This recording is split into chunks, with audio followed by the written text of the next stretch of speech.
যেমন দেখতে সুন্দর তেমন খেতেও দুর্দান্ত হয়েছিল। ফ্রিজ খুলে দেখলাম কোনো রকম সবজি নেই, তো ভাবলাম আজ আলু দিয়েই ভেটকি মাছ রান্না করি। আচ্ছা, এই ভেটকি মাছ অনেকে না ভাকুট মাছ বলে, আমাদের দিকে সবাই ভেটকি মাছ বলে। আর কি নামে মানে এই মাছকে ডাকা হয় কমেন্টে জানিয়ে।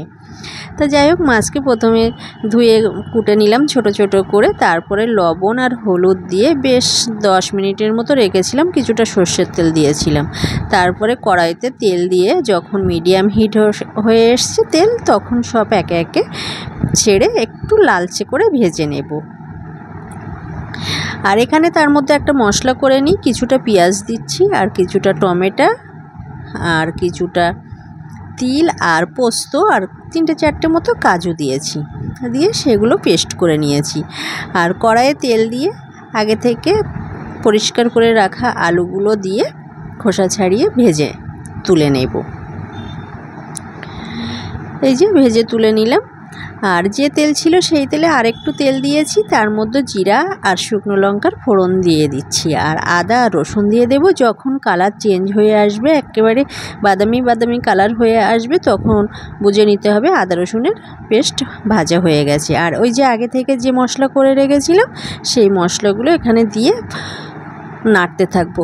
ততক্ষণ নাড়তে হবে যতক্ষণ না পর্যন্ত তেল ছাড়ে আর কাঁচা গন্ধ, মশলার যে একটা কাঁচা গন্ধ থাকে, চলে যাবে ভাজা ভাজা হয়ে আসলে।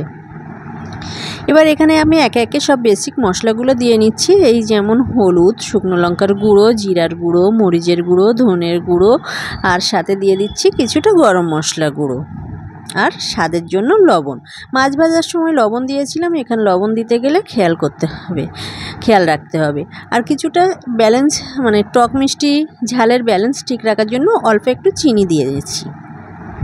এই যে তেল ছেড়ে এসেছে, তখন আগে থেকে ভেজে রাখা আলুগুলো দিয়ে দিচ্ছি, দিয়ে এখানে আবার 2-3 মিনিটের মতো আমি কষিয়ে নেব।